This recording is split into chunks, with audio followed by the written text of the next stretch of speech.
नमस्कार। Welcome back to dear students. मैं अजय कुमार पटेल, सहायक प्राध्यापक गृह विज्ञान, शासकीय इंद्रू केवट कन्या महाविद्यालय कांकेर। आज हम डिस्कस करेंगे BA BSc part 3 home science paper first के बारे में। और देखते हैं हम फूड स्पॉइलेज। फूड स्पॉइलेज होता क्या है? एक ऐसा प्रोसेस जिसमें किसी भी फूड आइटम्स की फिजिकल और केमिकल प्रॉपर्टीज़ चेंज हो जाता है जो हमारे यूज़ करने लायक नहीं रहता है, या यूँ कहें कि कुछ फूड आइटम्स में माइक्रो ऑर्गेनिज्म भी विभिन्न परिस्थितियों में उत्पन्न हो जाते हैं जो भोजन की प्राकृतिक अवस्था को बदल देते हैं, जिससे स्वाद, गंध, रंग आदि बदल जाते हैं। इससे भोजन खराब या स्पॉइल्ड हो जाता है, चाहे वह भंडारण की वजह से हो या भोजन के रासायनिक गुणों में परिवर्तन की वजह से। अब माइक्रो ऑर्गेनिज्म की वजह से जो फूड स्पॉइलेज होता है उसको हम दो एस्पेक्ट में समझ सकते हैं। पहला पॉजिटिव एस्पेक्ट, दूसरा नेगेटिव एस्पेक्ट। पॉजिटिव एस्पेक्ट में हम देखते हैं किसी भी फूड आइटम्स की न्यूट्रिशनल वैल्यूज़ बढ़ जाती है और उसका ओरिजिनल क्वालिटी रिटेन रहता है, खास करके ऐसे फूड प्रोडक्ट्स जिसका सेल्फ लाइफ शॉर्ट होता है और ये फर्मेंटेशन की वजह से होता है, जैसे चीज़, वाइन या अन्य डेयरी प्रोडक्ट्स। इसी तरह हम देखते हैं नेगेटिव एस्पेक्ट।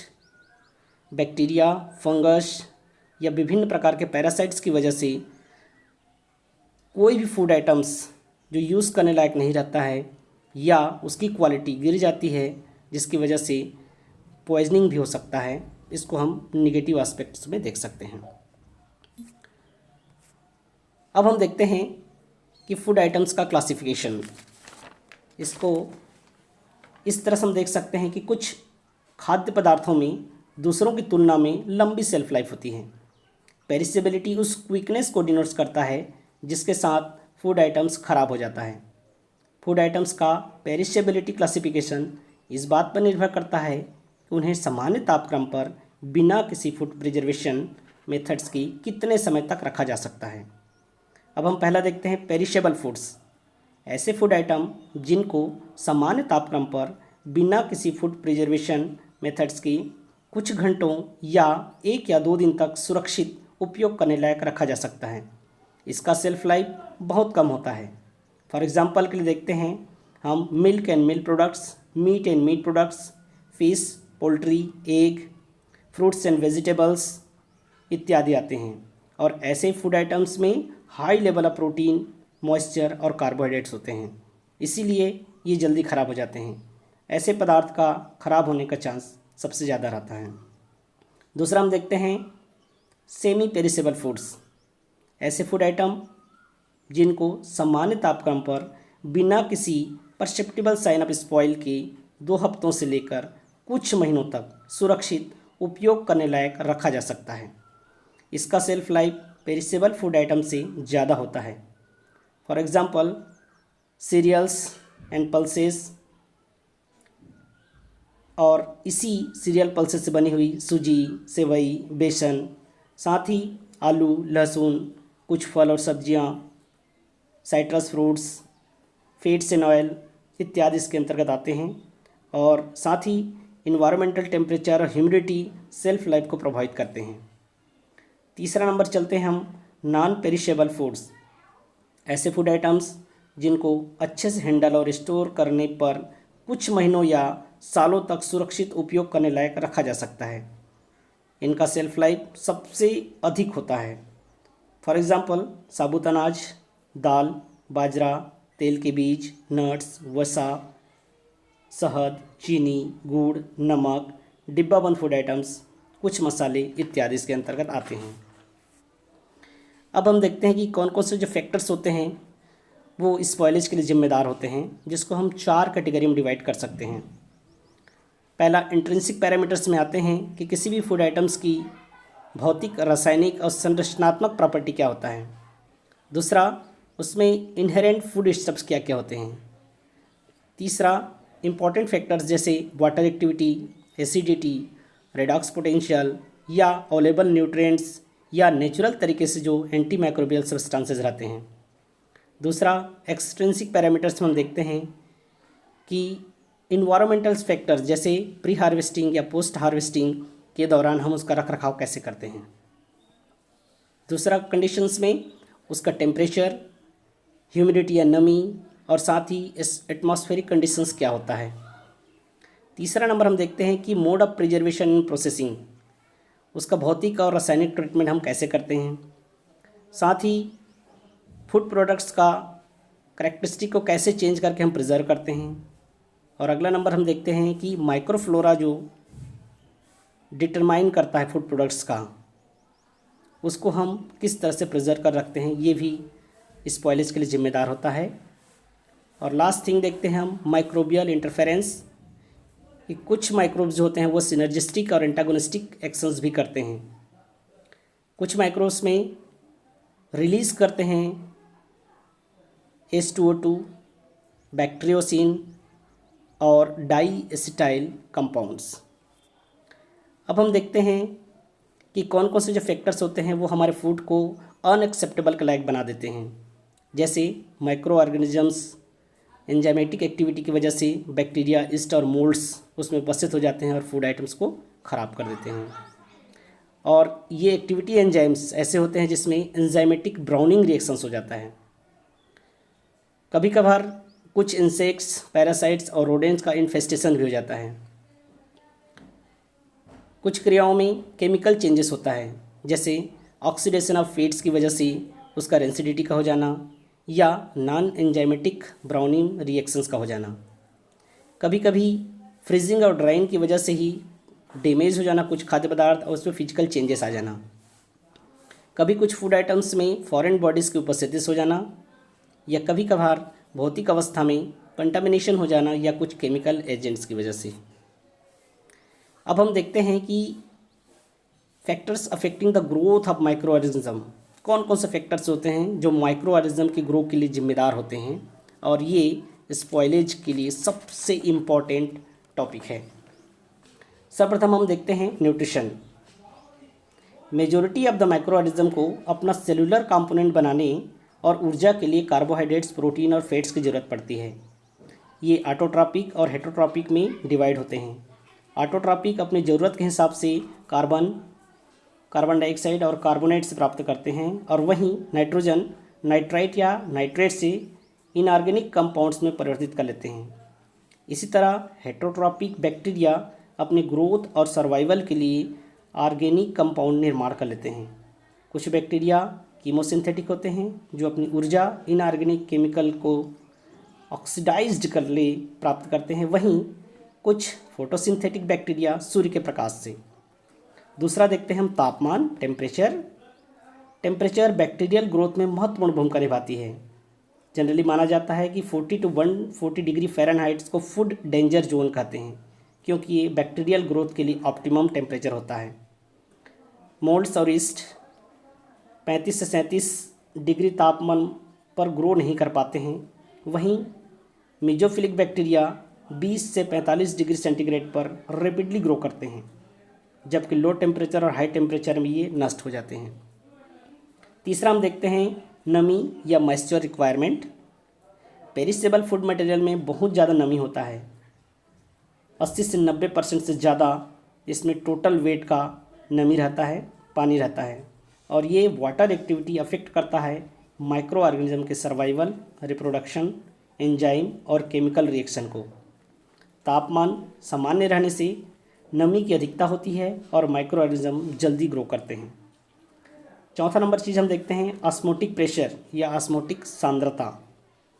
एक्टिव बैक्टीरिया में 80% ज़्यादा पानी होता है। जब बैक्टीरिया को हाई कंसंट्रेशन शुगर सिरप या साल्ट ब्राइन में रखते हैं तो बैक्टीरिया सेल प्लाज्मोसिस की वजह से श्रिंक हो जाता है, जबकि डिस्टिल वाटर में करने पर सेल जो है वर्स्ट हो जाता है, जिसे हम प्लाज्मोप्टाइसिस कहते हैं। ऑस्मोटिक प्रेशर खाद्य पदार्थों के अधिक होने की वजह से बैक्टीरिया ग्रो नहीं कर पाते। नेक्स्ट थिंग हम देखते हैं पीएच या hydrogen ion concentration. Pure water का पीएच 7 होता है, यानी न्यूट्रल होता है, और जनरली बैक्टीरिया एसिडिक पीएच पर ग्रो नहीं कर पाते, बल्कि सब्सिक्वेंट स्पॉयलेज ईस्ट और मोल्ड्स के द्वारा होता है।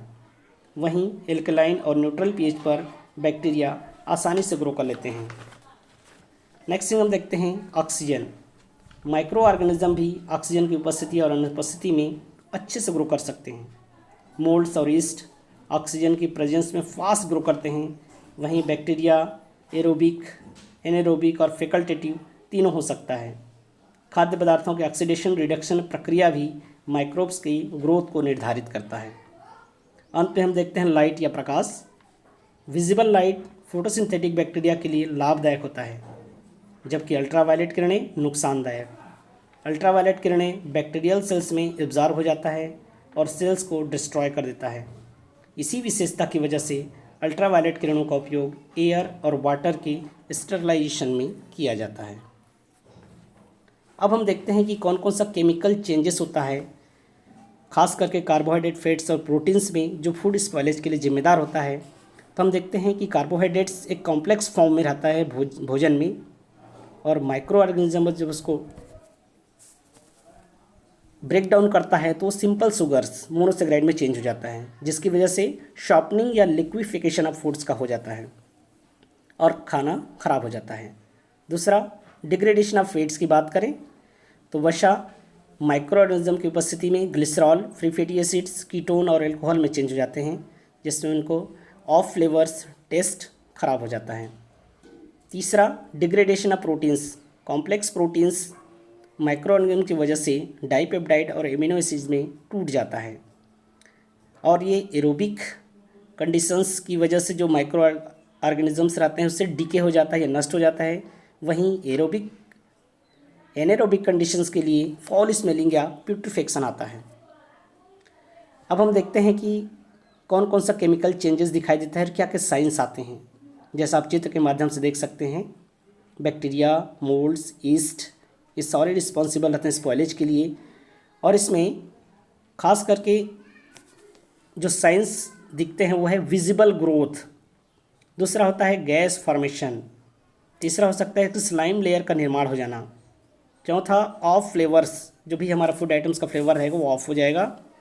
अगला नंबर है सोरिंग, खट्टापन का आना। और लास्ट थिंग होता है डिसकलरेशन। किसी भी फूड आइटम्स को हम देखें, उसका क्वालिटी जब गिर जाता है तो उसका कलर जो है वो ऑफ हो जाता है। अब हम देखते हैं कि कौन कौन सा चेंजेस आता है खास करके हमारे फूड आइटम्स में हम देखते हैं। तो सर्वप्रथम हम देखते हैं कि स्पॉयलेज ऑफ वेजिटेबल्स। अधिकतर सब्जियों के pH range bacterial growth range के अनुसार होती है।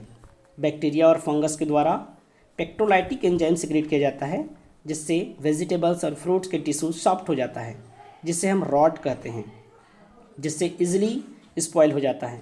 एग्जाम्पल के लिए हम देखते हैं कि बैक्टीरिया के अर्विन स्पीसीज और सीडोमोनास स्पीसीज में, फंगस में पेनिसिलियम, राइजोपस, अल्टरनेरिया जैसे ब्लू रॉट, सॉफ्ट रॉट, सोर, ब्लैक रॉट या वाटर रॉट का निर्माण करते हैं, तो इस स्पॉयलेज का कारण बनते हैं। दूसरा हम देखते हैं spoilage of meat and poultry animal products के बारे में।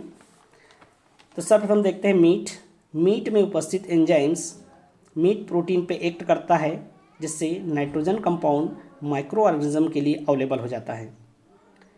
After the slaughtering meat becomes stiff and rigid हो जाता है, और जिसे हम राइगर मॉर्टिस या स्टिफनिंग कहते हैं। ऑटोलाइसिस प्रोसेस तेजी से होते रहता है और ग्लाइकोजन रिजर्व यूज़ होने से लैक्टिक एसिड फॉर्म होता है। साथ ही ऑक्सीजन स्टोर्ड खत्म होने से ऑक्सीडेशन रिडक्शन प्रोसेस के कारण aerobic, anaerobic bacteria, east, moulds spoil कर देते हैं। जनरली क्लस्ट्रीडियम स्पीसीज के द्वारा एनारोबिक कंडीशंस में डीकम्पोजिशन प्रोडक्ट्स जैसे मर्कैप्टेंस, हाइड्रोजन डाइसल्फाइड, अमोनिया रिलीज करके इसको स्पॉइल कर दिया जाता है, जिससे प्यूट्रिफेक्शन होता है।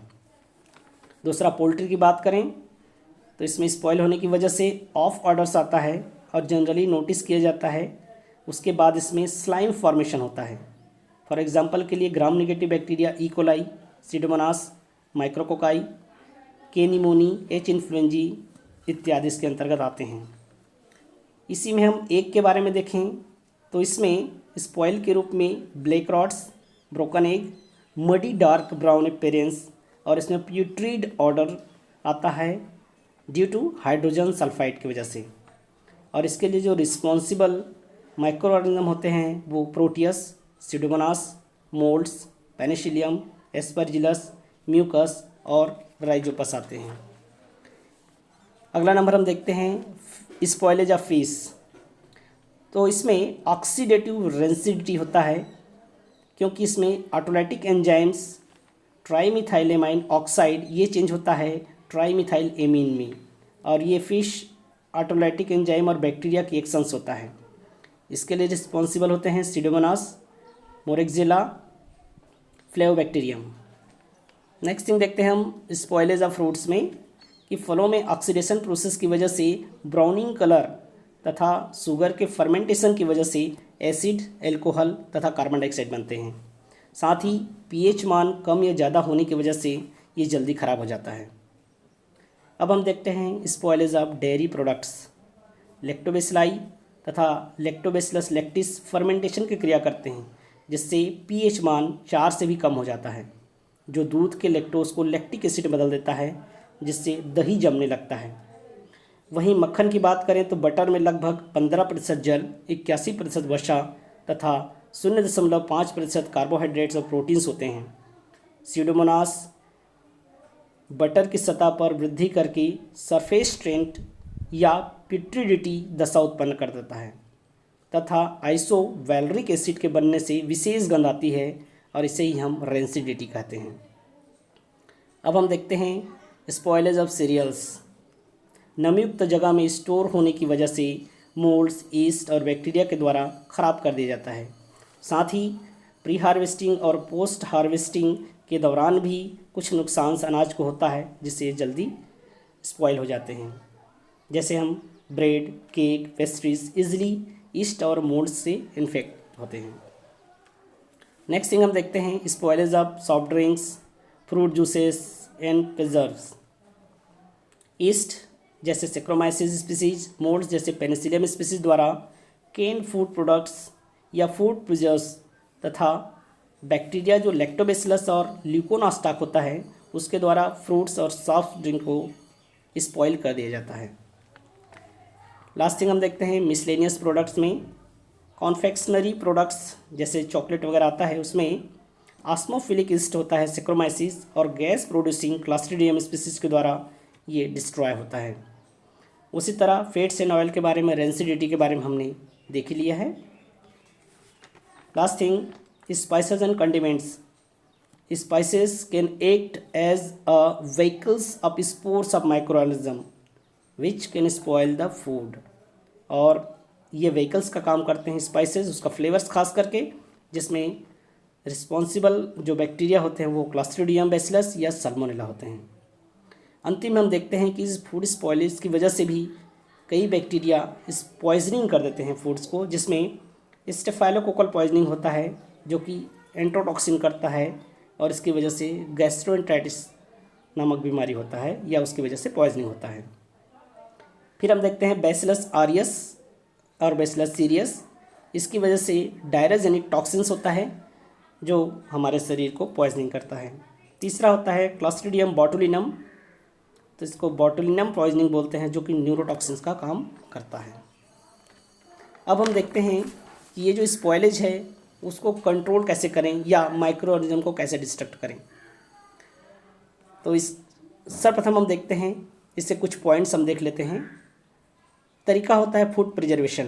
प्रिजर्व का मतलब होता है कि कोई भी फूड आइटम्स को सेफ रखना, उसके क्वालिटी को रिटेन करना और नष्ट होने से बचाना।